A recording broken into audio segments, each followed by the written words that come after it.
Blog Talk Radio. The following broadcast is brought to you by the iGolf Sports Network. The Women of Golf show is sponsored by the iGolf Sports Network and Golf Tips magazine. Here's more about our sponsors. iGolf Sports is a live stream broadcast and media production company providing quality programming designed to attract the golfing enthusiast. And Golf Tips, the game's most in-depth instruction magazine, including reviews on the latest equipment, tips from top teaching professionals, all designed to help you improve from tee to green.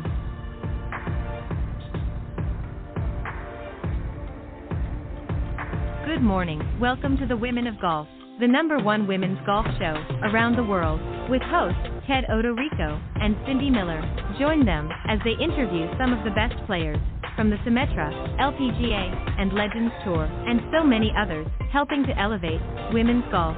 So without further ado, here are your hosts, Ted and Cindy.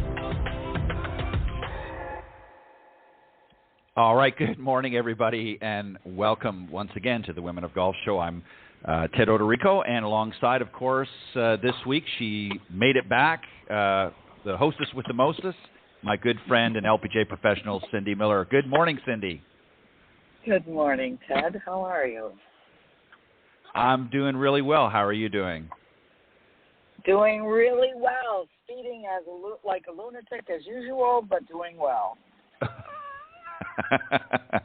Well, you've been off for a few weeks, and I know you had lots of things going on. In fact, last week, 1 week actually, we canceled because I was stuck at an airport, unfortunately, coming back. And last week you had the LPGA National Championship. So tell us, before we start the show, a little bit about that.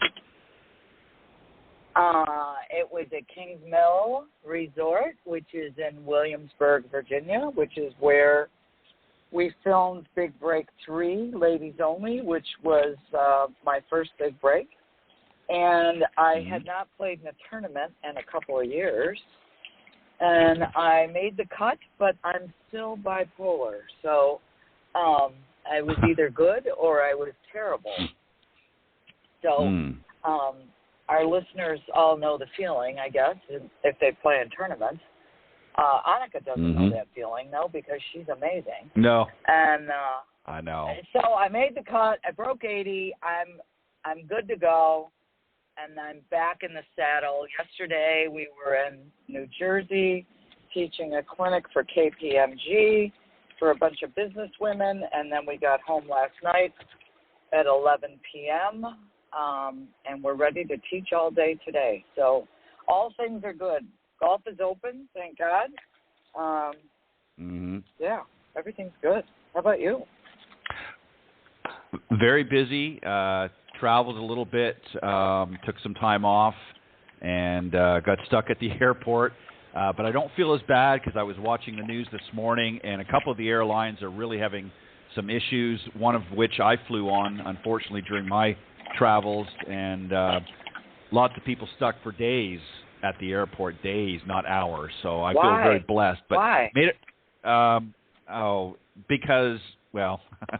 We'll have to create another podcast about why the airlines are canceling. But basically, they're claiming because of weather and operational issues, which in layman's terms basically means they're afraid to fly up through the clouds to get above the weather. And operational means that they're probably short-handed, which I'm not surprised given our current economic issues going on and environment. I suspect that's what it is. I know one of the airlines, like I said, it was mentioned this morning. I actually flew on my trip a couple of weeks ago, and it was just an abysmal experience, but not as bad as some of the folks that are experiencing it today. Some of them have been delayed 3 days. They've had cancellations 3 days in a row. They just had a woman on air that said she's now not scheduled to go to Orlando until Thursday. She was supposed to be out this weekend. It's been delayed. So bless your heart to all of those that are stuck in the airports right now. I know how you feel somewhat. So, and I got stuck in Baltimore of all places, which, yeah, it was not good. So, but anyways, I'm here and we're back, and I'm glad to have you back on air. we got a great show for you this morning. The Symetra Tour was on hiatus last week, so we don't have a winner this week, but we will have one back next week. So we're going to start off with the No BS zone here in just a moment, and then a little bit later on, we're going to be joined by LPGA Tour professional Alison Walshe. She's going to be joining us, talk a little bit about her career on tour, and then she's also going to be talking about a new product that she's involved with called Drive Force, which is a performance enhancement and hydration, stamina, all that good stuff. She's going to be talking a little bit about that when she comes on. But glad to have you back, Cindy. Always love having you here alongside with me. And certainly we're missed on the show, but we're here now, so let's get into it. So I put together for the No BS Zone this morning some key points to improving your score. And I think these sort of hit the mark, and I wanted to talk a little bit about these because I think they're each of these points really sort of encompasses a lot of areas that many, many amateurs and even some better players sometimes struggle with. And the first one is, I'm a firm believer that you, and it's very typical, of course, but that you practice the important stuff. So when you're out in a practice session, you practice the important stuff. Cindy, you and I too many times have seen people just, raking and hitting balls and not really having any sense of purpose. So what I mean by practicing the important stuff, more strokes are lost in a round on the putting surface alone. People just don't know how to practice their putting. Chipping is another area. Basically, the short game is really where a lot of people lose most of their strokes. Most people can hit it down the fairway a decent amount if they've been playing for any length of time. Even most of our beginners, I think, Cindy, you would agree, for the most part can hit it pretty decently. Not great maybe sometimes, but pretty decently. But when it comes to the short game, there's nothing worse than you have an approach shot to the green, maybe it's 100 and something yards, and you end up falling short, or you hit it left or right, and you're off the green, and you've got a chip, and you don't practice chipping, so you end up. So that's what I would say. What other things do you think that I think the folks need to be really practicing? Does that pretty much cover it, you think, or are there any things that you can think of that maybe they definitely should be dialing in on if they want to get better? Well, here's what I believe. After playing last week, or the week before, I believe that most people don't really know what they're doing when they swing. I think they just try to make the ball go somewhere. So I believe that you need to find some keys that work for you, that make you hit the ball where you want it to go, because we've all heard fairways and greens, and that's great if you know how to hit fairways and greens. Right. But if you don't, you are screwed because you're clueless and you don't know what you're doing. And so I would say, again, I'm going to talk about Annika because she just won the Women's U.S. Senior Open, and she hasn't played in a tournament. Well, she played in one tournament this year, but basically she quit playing 13 years ago. And she just turned 50 last October, and she shows up and kicks everyone's butt by 8 shots. Now, incredible. How do you do that, right? How do you do that? Well, you know what you're doing with the club. So if you stand over a shot and you know how to hit the ball where you want it to go, that's all you're doing for 72 holes, is hit the ball where you want it to go and knock the ball in the hole. So it starts with knowing what you're doing. And whatever you're doing, having it work. Now, I played in the Pro-Am with some amateurs, and yesterday I taught 8 women at a clinic, and one of the women, she wouldn't hit a longer club. And every time she would hit a good shot, but it would go 50 yards. And so another 50 yards, and then another 50 yards, and she wouldn't take the club to get her onto the green. So it was like too cautious. So I think when you're closer to the green, you need to know what club do I hit to get where I want it to go. And that may sound like elementary, but why add up your shots and take 4 extra shots just because you don't use the right club, unless you don't care what you shoot, But again, you're holding everyone else up because you're just bunting it up there. So I would say, yes, short game, but number one, you got to know what you're doing with the club. And yep. Great ball strikers. So, again, I philosophize and I sit back and I think, and Alan and I were riding back from Kings Mill in the car, and, my husband played on tour for 15 years and played in the Masters 5 times. He's the second purest ball striker Dave Powell's ever tested. So he put in the time, and putting in time is called the PITS, put in time. But when you put in time and you learn your golf swing, and for him it was 50, 60 years ago, right? 50 years ago. Right. But he still has that because he put in time. So does Annika.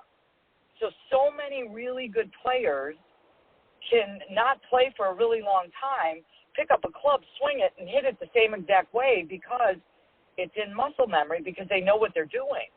Whereas what's my swing thought today? And I'm not quite that bad, but I'm almost that bad. And you can't play golf like that at the highest level. You got to know what you're doing. Yeah, that's a great point. Yeah, no, that's a great point because you're right. A lot of amateurs, especially in the pro-ams. A couple of weeks ago, I had the winner from the previous week's Symetra Tour event, and we talked about in those pro-ams, and she sort of alluded to much of what you just talked about. Is a lot of these amateurs miss club. They don't understand what club to be using, and they're just sort of slowly moving it down the fairway because they don't want to look bad, or they don't know what to select or what shot to put in front of them, and they're just sort of making their way around the golf course. They never improve, and they don't want to they want to help, but at the same time you're there to play in a pro-am. You're not there to give golf lessons to all the amateurs all the time. So that's a great point that you bring up. Another point as well, and we've talked about this many, many times, so I think it's pretty much self-explanatory, is develop a solid pre-shot routine. So many amateurs do not have a very developed pre-shot routine, and I think they misunderstand really. There's a number of purposes for it. Obviously, it's to get yourself prepared for the shot that you're about to hit, but it also creates a pattern. It creates a continuity in your game, and it gives you sort of an overall balance. If you're one time you're just sort of waggling, and the next time you just go up and hit it, and then the next time you're doing something different, you don't really develop a rhythm through your round. So if you look at the professionals out on tour, Cindy, as you know, they have a pre-shot routine, and it's the same every single shot. Annika is a great example. I mean, I remember watching her before. I didn't get a chance, unfortunately, to watch her in this event, but she always had a consistent pre-shot routine, and there's a reason for it. It helps you get prepared for the shot you're about to take, and it develops a cadence, if you will, in your round. And I think that's so important. Any thoughts you want to add to that? Well, again, it goes back to, do you know what you're doing? And a pre-shot routine comes from consciously planning how you're going to hit a shot rather than just grabbing a club and hitting. It's, how far am I? What's the wind doing? What's my lie look like? What's my smartest play from this location? It's all that planning. And then how do I walk into the ball? And what are my swing thoughts? I mean, every player there on tour has a simple swing thought. And the other thing that I try to stress with my students is when I did all these Hartford clinics on the Symetra Tour a long time ago, I would ask all the tour players, what are you working on? And every one of them had an answer. So it's not like, oh, I've arrived and I'm not working on anything. Everybody's working on something all the time. So no one ever arrives, by the way. And so what I would say is, do you know what you're doing? And if you don't, go to the range by yourself, be still, be quiet, and stand there and figure out what am I going to think and when am I going to think it and how am I going to plan and prepare and produce a golf shot. Yeah, that's a great point as well. It's all in the preparation, and if you know what you're doing, it comes very natural. If you don't, then it's very sporadic, very chaotic, and it causes a lot of issues. And this is why, I said before, practicing the important stuff is don't just stand on the range and just hit a bunch of balls. Do it with a sense of purpose. Another one that I think is a key point, and this seems, again, you would think it's very simple, and I refer this as playing away from the big number. And what I mean by that is weaker players need to play less aggressively. And what again, just to simplify it, I don't know how many times I will see a player who is a 20-plus handicap trying to think they're going to go for the pin. There's water all around. There's bunkers all around. You need to be smart about it. If you're a 10 or less handicap, and I mean consistently, then you can be a little bit more aggressive in your play. You can maybe go, if when the shots are within your wheelhouse, if you want to go for the green or go for the pin rather, on a shot that's not really heavily guarded on a hole, that's okay. But if you're a 25 handicap and you've got trouble all around, then you need to bail out safe or play for the fat of the green or what have you. Don't try to pull off some hero shot when you're not consistent. So that's what I mean by playing away from the big number. And Cindy, I know you see this all the time. You see people that just are not very solid players thinking that they're going to pull off some hero shot, right? Yeah. Again, if they can't hit the ball where they want it to go, then you can't expect to pull off the hero shot and then make triple and quadruple. And again, you're not always trying to do that. Sometimes you just make a bad swing. But you have to go back inside your head and say, what just caused that? What did I do? And how can I fix it? This is the best problem-solving game there was ever been invented. I mean, that's all this is problem-solving. Yep. Yeah, exactly. And that's where you have to put some thought into things. And there's a lot of different factors involved in it. But that's one there that I see. And obviously, if you're a 25 handicap, you're hitting some pretty big numbers. But you can lessen that in a round by playing smarter. Again, if you're 150 yards out as an example, and you know that you can't competently or comfortably hit that shot successfully, and you're trying to go for a green, and maybe you're 150 yards for you is maybe a 6-iron. Don't try to pull that shot off. If you know you can't make that, even 8 times out of 10, 7 times out of 10, then put that club back in the bag and hit it up the fairway a little closer to the green, and come in with a shorter club. You might actually add a stroke, but you'll probably save several strokes by doing that. So there's a lot of different ways strategy comes into play. The other thing that I always recommend for people to do, and I understand if you're not a great player and you've got a group of foursome that you play with all the time, and maybe they're not so great either, a lot of times you're just exchanging bad habits. I'm always a firm believer, especially for singles that are trying to jump into groups, but you've got to be respectful, is I always try to play with better players. And I always recommend that. And what I mean by that is try to get into groups. Now, obviously, you're not going to, if you're a 25 handicap, you're not going to jump into a group with scratch players because you're just going to make their life miserable. But if you've got people that are maybe 10 to 15 and you're a 25, try to get in with a group. If you show up at the course and there's some openings, I know you can't ask them ahead of time, but I always try to play with some better players. Or try to encourage students to play with better players because it gives you something to sort of aspire to, and you can learn things from them as well. I just think that rather than trying to play with people that are worse than you, you're just picking up their bad habits or adding them to your bad habits and vice versa. What do you think? Totally agree.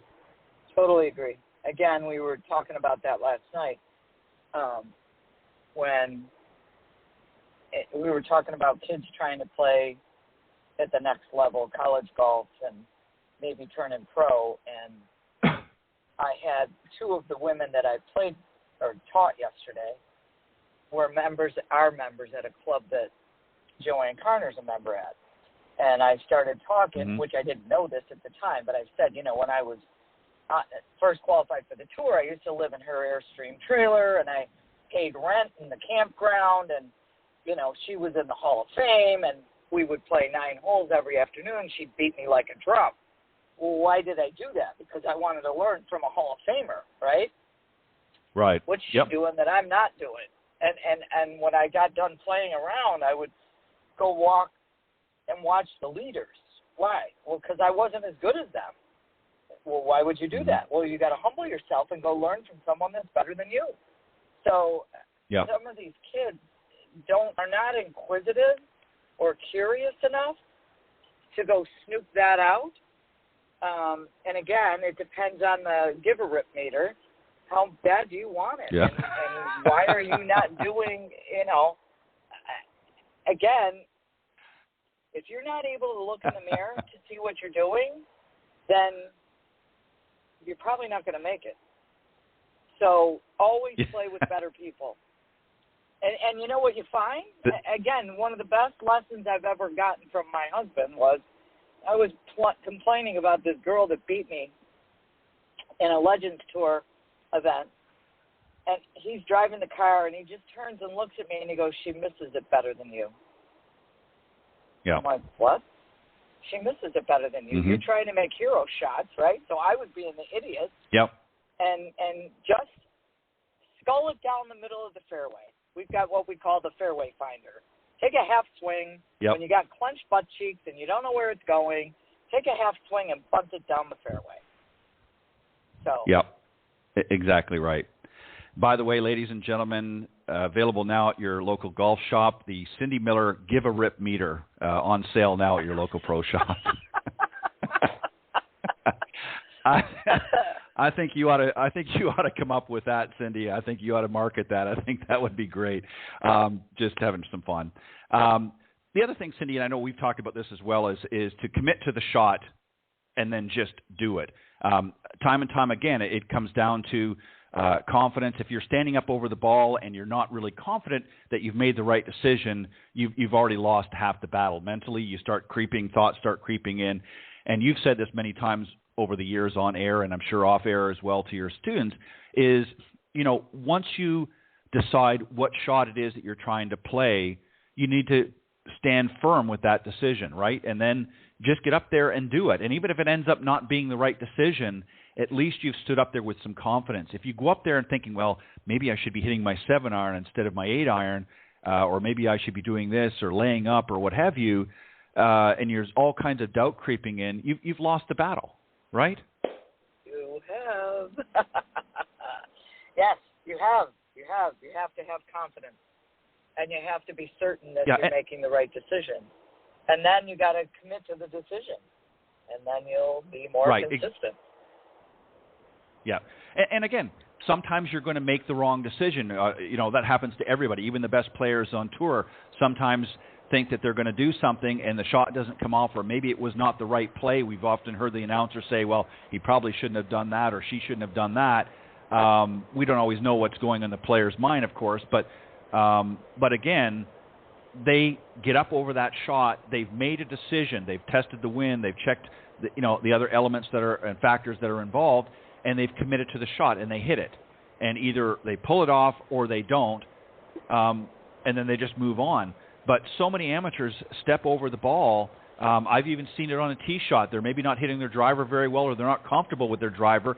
And instead of being smart about it and saying, okay, maybe the driver's not the best play off the tee here, maybe I need to hit my 3-wood, or maybe I need to hit a hybrid club or something else just to keep it in play, they stand over knowing full well they don't feel confident with the shot that's at hand, and they hit it anyways, and 9 times out of 10, it's not anywhere near where they had hoped it to be, unless they happen to be that one time that, they get a lucky break.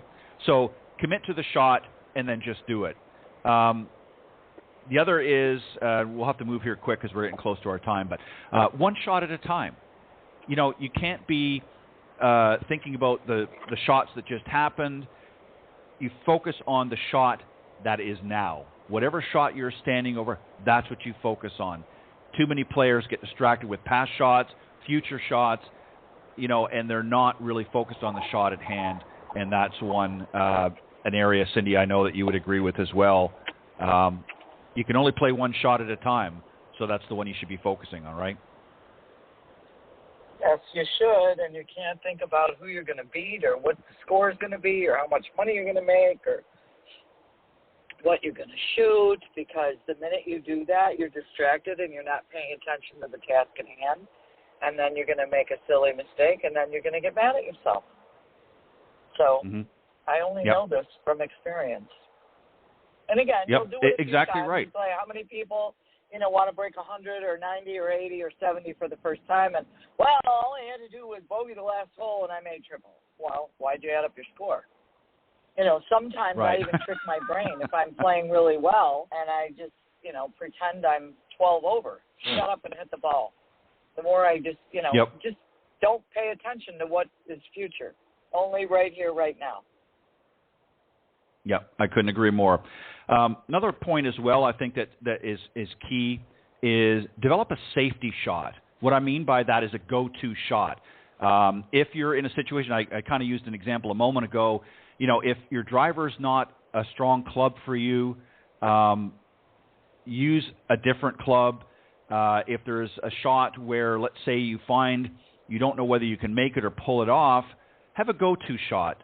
It might be just hitting it that 100 yards down the fairway, just keeping it in play, but have a go-to shot that you feel confident you can hit with confidence and will help you advance the ball, but not necessarily put you in a position where you're likely to not succeed. So obviously, as you're more developed or professional players have something entirely different, but I believe in having developing a safety shot, sort of get-out-of-jail-free card, if you will, when you're out there playing, so that if you find yourself in a difficult situation, maybe you're, 175 or maybe you're 200 yards from the green, you can't make it, you pull out that shot and say, okay, I know I can hit it comfortably 100 yards down, and I'm going to be within 100 yards of the green, so I'm going to hit that shot here, or I'm going to be in, 60, 70 yards of the green.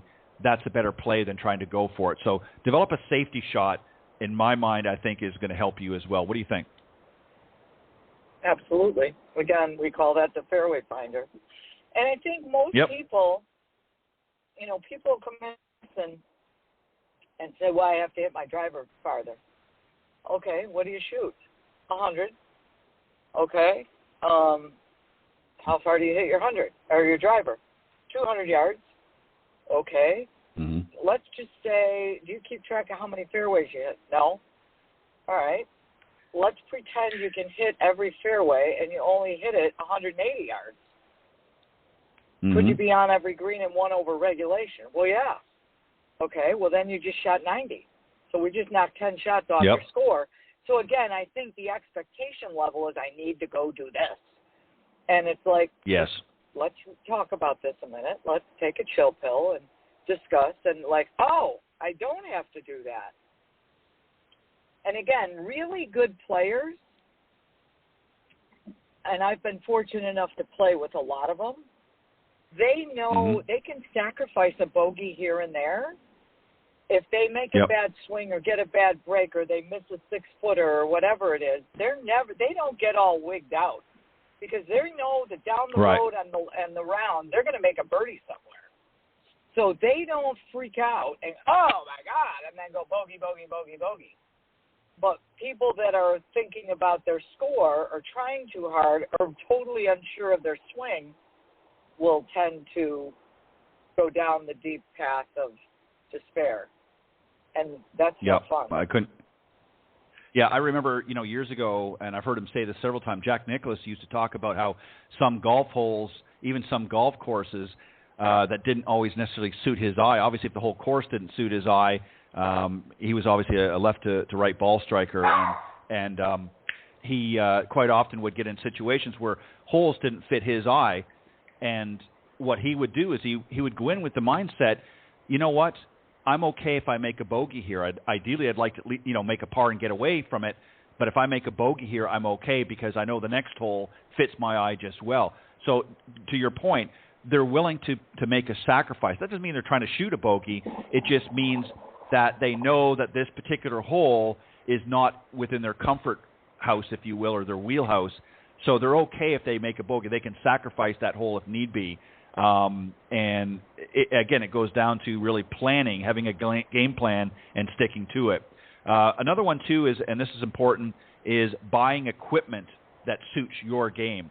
I don't know how many times I've gone into, playing in a corporate event over the years, and I've seen players that cannot play, and they're playing with equipment that, as an example, irons that are have a blade, which is a better player's club, and they just can't hit it.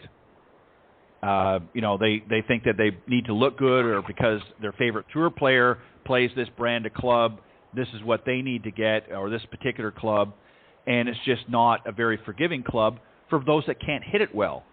So buy equipment that suits your game, and please get out there and make sure you're fitted properly. That means make sure you've got the right shaft for your game. If you don't have a big, a good swing speed, you don't need to be playing stiff or extra stiff shafts. So make sure you get fitted properly. There's a lot of other components. We don't have time to get into all of it. But Cindy, that's a big one as well. I'm sure you've seen that many times where at different pro-ams and different events where amateurs will come out and they're dressed to the hills, they're looking good, they've got a great set of clubs, and then they step on the first tee and can't hit it worth beans. And you're thinking you just spent $2,500 on equipment, right? I mean, you see that all the time. Correct. Got to have the right shaft.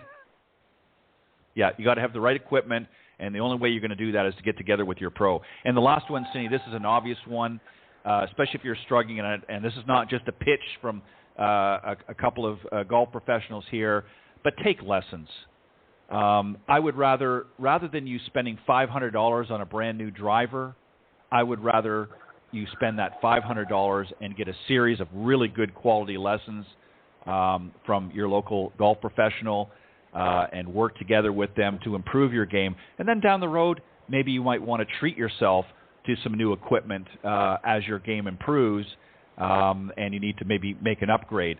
But don't go out and spend money on all these gadgets and all this new equipment when you just can't play very well. I think you need to be smart about that. And we'll ask our special guest this morning a little bit about that because I know she's played in some pro-ams as well. But Cindy, great discussion this morning on the No BS Zone. I appreciate it always. And I think some of the points that we glossed over here will help some of the folks out there hopefully drop some scores. We're going to take a very quick break, and then we're going to come back with this morning's very special guest. The following ad is sponsored by Golf Tips Magazine. Are you tired of being short off the tee? And what about those 3 putts? Forget about it. It's time you got serious about your game. Golf Tips, the most in-depth magazine in the industry. For over 30 years, Golf Tips has delivered expert content such as the latest golf instruction from America's top pros, simple-to-follow practice and game improvement drills, fitness and mental game tips, equipment, training aids, accessory and apparel reviews, golf destinations and travel tips for every budget, and so much more. Don't miss a single issue. Go to golftipsmag.com and subscribe today. All right, Cindy, we're joined by a very special guest, Alison Walshe. She's an LPGA Tour professional, born in Ireland but raised in Massachusetts, and she currently resides there with her husband. She's semi-retired, actually, from playing professional golf full-time, graduated a 3-time All-American from the University of Arizona, played on the U.S. Curtis Cup team, U.S. World Amateur team, and claimed victories in numerous national amateur competitions and collegiate events before taking on the LPGA Tour. She went on to play on the LPGA Tour full-time for 11 years, collecting numerous top tens and maintaining her card year in and year out. So, Cindy, let's welcome our very special guest, Alison Walshe. Good morning.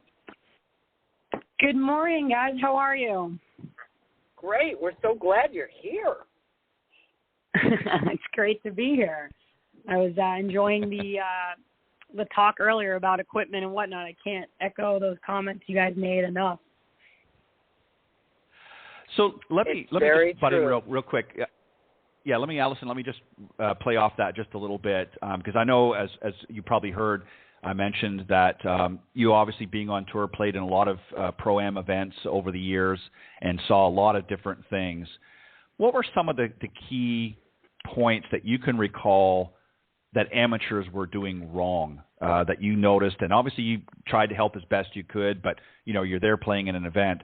What were some of the things that you noticed them doing a lot that certainly was not helping them to advance their game?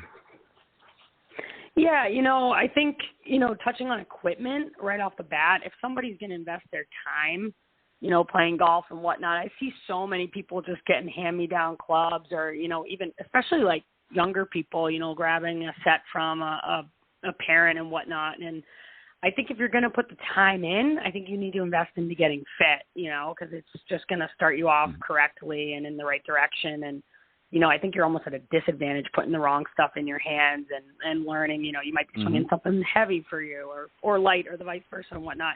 So that's one thing I think people need to pay attention to. And then lessons, if you're really serious about it, invest in somebody to help you get there, or, if you're just doing it for fun and going out with your buddies and just doing it every once in a while, then I get it if you're not going to invest the time and money. But if you are going to put that time in, I think it's worth having some direction. I just see so many people get out there and, get frustrated immediately, and then you ask kind of what their goals are, and it doesn't resonate with what the effort is. So I think those are two big things that you should do if you're really going to put the time in. Yeah, and a lot of them, they kind of look at you like, deer in headlights. They don't understand the point you just made. And, you're right. I mean, not everybody's going to make it to the LPGA or the PGA Tour or any other tour for that matter. And that's okay. We're not all destined to be in that level of play. But if you're a beginning golfer and you want to get out there and you want to be able to learn the game smartly, and you want to be playing with equipment, as you said, that's well fitted for your game and for you as an individual, then you have to not only invest the money, but you have to invest the time to have that done and work with somebody who is trained to help you with the equipment, getting the right equipment, and also out on the lesson tee as well. And if you're not going to do that, you're going to, as you said, you're going to get frustrated. And this is why you see so many beginning golfers that get into the game get out very quickly as well, because they get frustrated very early, right? Yeah, exactly. And again, and everyone's goals might not be the same. So, even just listening to, podcasts like this or reading articles, every little bit helps. And then I think the other thing, too, is just being realistic with your time. You don't have to play 18 holes every time. I think a lot of people get frustrated with the amount of time that's invested. So I think, 9 holes is okay. I think that's plenty if your goal is just to go out there and learn and have fun. Yep, I couldn't agree more. Cindy, go ahead. All right, you got to tell me about Drive Force, because I read a little bit about it, and I played at Kings Mill, and I live in Buffalo, and I am not good in heat, and I've had to withdraw from tournaments before because I just get whacked out and dizzy and all kinds of goofy, and I'm thinking that this might help me. Can you tell us what it is? Yeah. So Drive Force is a nutrition product that a team and myself came together and kind of co-developed. And, fundamentally, there's a million products out there that are in the fitness and sport realm, if you will, when it comes to supplementing hydration and whatnot. But golf in particular, like you said, Cindy, we, especially right now, if you're watching the Olympics, I don't know if you guys recognize the heat over there is pretty drastic. So, where the sport can go anywhere from 2 hours to 6 hours, whether it's preparation and playing and whatnot. So, there's so many things out there that drive in hydration, but essentially the formula ingredients that we kind of put together do sustain hydration, but also stamina and focus, which are so important when it comes to golf, with stress that comes into the round. And, if you're dehydrated, that can lead to less stamina and that less focus. So there's a bunch of ingredients in there that we've kind of strategically put together that benefit your whole round from all aspects, whether it's physical or mental. Is it a drink, a pill? Yeah. A food? Yeah. So it's a drink. So it's a powder substance that you only need. That's the great thing about this as well. There's a lot of products that you need more than one. It's a powder packet, if you will, that you pour into a bottle of water or a shaker, whatever type of product you use to carry around your water in when you're out there playing. But it's powder substance, mix it in right before the round. It's a pre-round supplement, or it's actually even good for any everyday purpose, because the ingredients in there are almost, vitamin-based, so they're good for you regardless. But take it before the round, and it's enough, the ingredients in there supply the whole day. So you don't have to take another product at the turn. You don't have to take a couple throughout the round, which I know a couple different hydration products market. This is just one single serving convenient packet. That's awesome. Where do we get this? Yeah, so our website, you can get it right now or strictly online. It's driveforce.golf, and the website itself will kind of give you our story, our background, what the ingredients are, kind of explain the benefits of why it is what it is, And the other good thing to note is to make sure, Cindy, from your point of view and mine, having played professionally and what, we are sports certified, which for some people that might not make a big difference, but, it's really important for me as a professional and some other professionals to feel safe when it comes to knowing what's in your body and what is considered acceptable and whatnot. Yeah, that's really important. That's awesome. Yeah. Ted? So, Alison, let me ask you, because you mentioned that there are a lot of different products on the market, and obviously, you want to be able to maintain, some stamina when you're out there, obviously, and you want to be able to focus and so forth. And, there's a lot of drinks on the market or products on the market that produce a high energy, and a lot of people feel like they get kind of hopped up. This is not one of them, obviously, because I've read through some of the ingredients and that, but this is an issue that I think people misunderstand. They think, well, if I go and drink an energy drink, that's going to give me lots of energy. But then after an hour or so, or even a couple of hours, they kind of have that crash feeling where they get hopped up for a few minutes. They get all kinds of energy and stamina, but then they all of a sudden crash. So what have they done different? Maybe you can talk a little bit about some of the ingredients, because you're mentioning here you can kind of take one and it sort of lasts you throughout the day. What's different about DriveForce compared to some of the others? What's in some of the ingredients here that people can feel at ease about, that they're not just going to be getting on some sugar high and go from there? Right. No, and that's something that, we make sure we do not want. There is a stimulant, of course, in it, but it is not it's sugar-free and it's caffeine-free. So you're not going to get that, jittery or crash, the jittery from the stimulant itself or a crash afterwards. One of the main ingredients is an arugula extract, which technically supports healthy blood flow, and some herbs, and with the specific set of vitamins and minerals, it actually gets a bit complex, but these guys really thought hard on how to give us something that we need that won't give you that crash and or that hype. But that arugula extract, B vitamins, there's a whole assortment in there, but it's made sure that the stamina continues, because there's a lot of product out there where you can read the ingredients themselves, and of course a lot of it is great and it is good for you. However, the amount of product in it is pretty much not going to get absorbed by your body. You're gonna dispose of it through sweat or just physically. So we made sure to put enough of the good stuff in there that your body's actually absorbing it and being able to use it as fuel.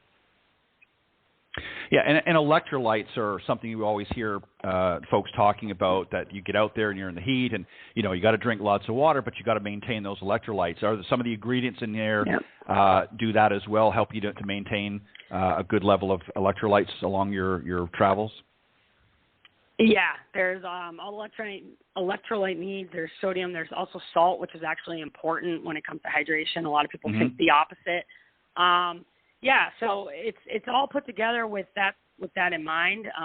Because golf is, you can be out there for 5 hours in a professional round, and right. We also wanted to make it so you're not sitting there trying to take another packet from a convenience standpoint. You can have one of these, and the amount that's in there from the electrolyte perspective, from the extract, the herbs and whatnot, there's enough in there so that one packet will last you. Then you can just have your water afterwards and whatnot. You don't have to worry about throwing another packet in to maintain that electrolyte level, if you will.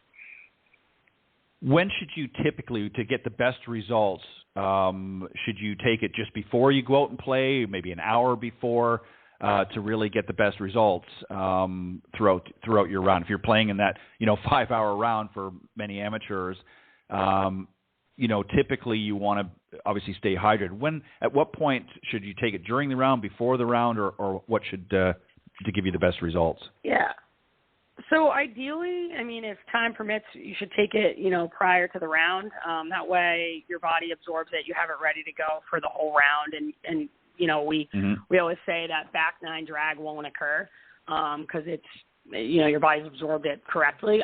It's, if you don't have the time, you take it on the first tee, that's fine too. You're still going to get the benefits. But if you want the full-blown benefit, it would be ideal to take it prior.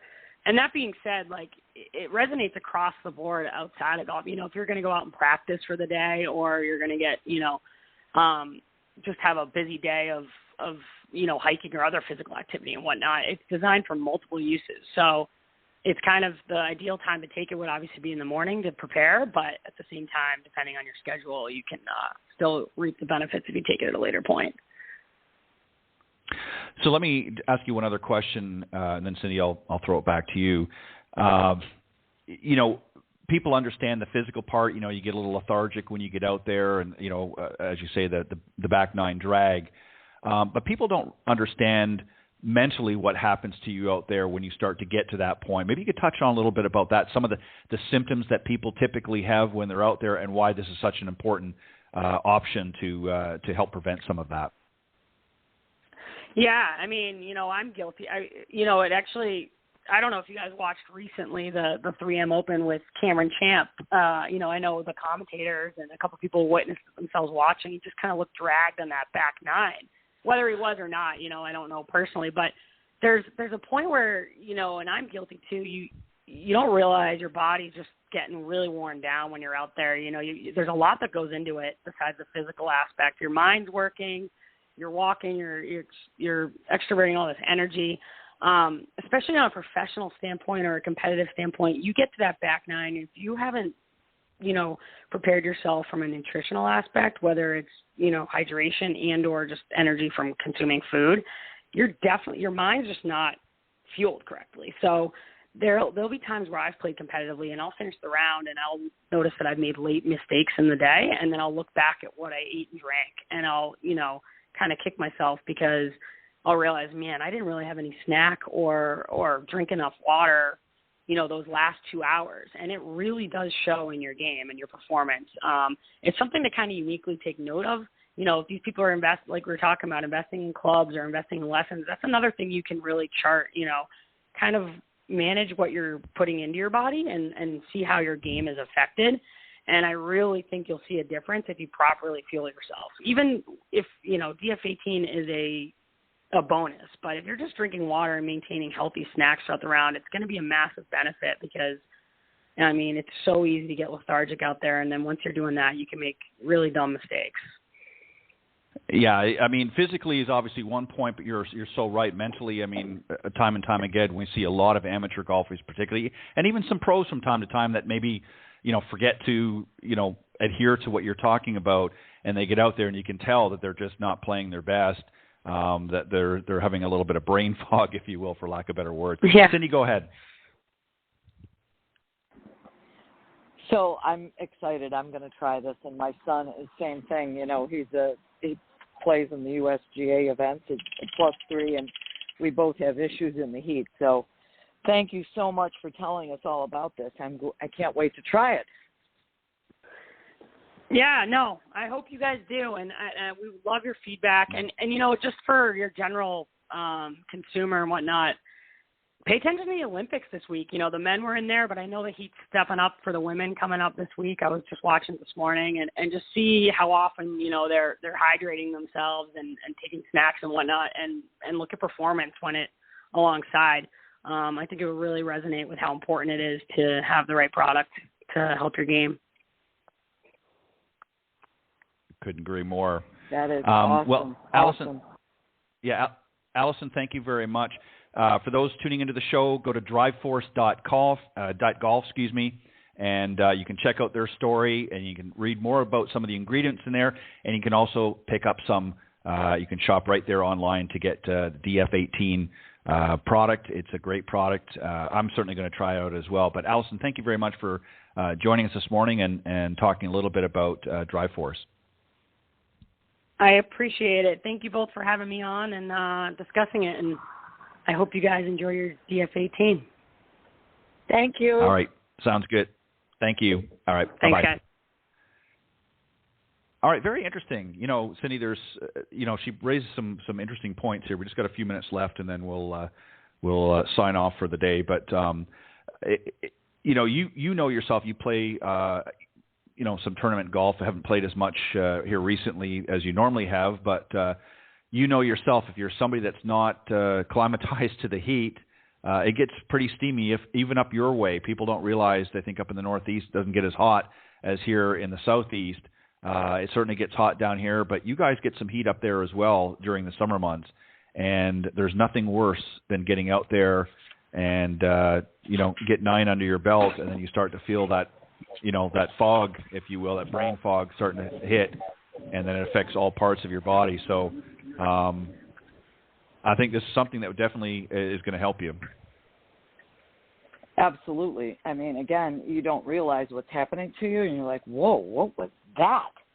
And it's just the terrible swing, and you're just like horrified. So I experienced it a week and a half ago. So I'm going to try this and see what happens. Well, yeah, and what people don't realize, too, is, beside the mental aspect, is what happens with your body, especially if you get dehydrated. You start to feel your muscles tense up, and they get kind of achy, and you don't have the flexibility. People don't realize how much that can affect.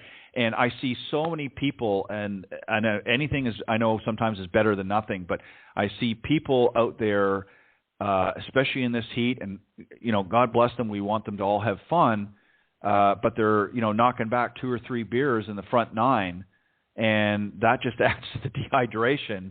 And by the time they get around, they probably don't care whether they play the back 9 or not, to be quite honest.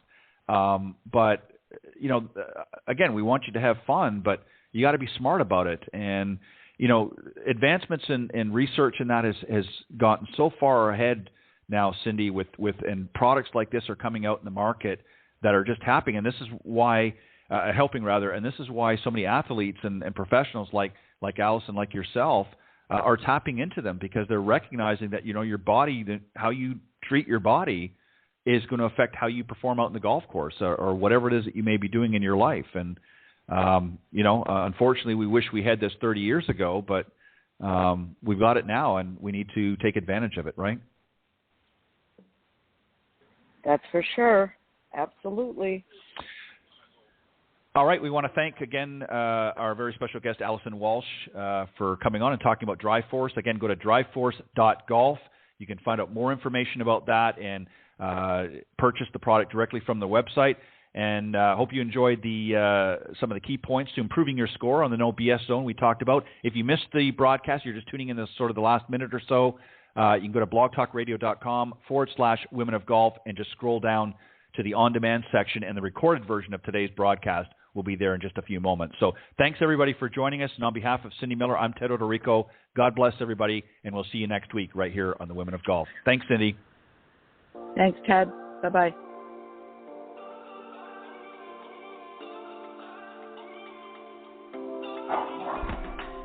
Thank you for joining us.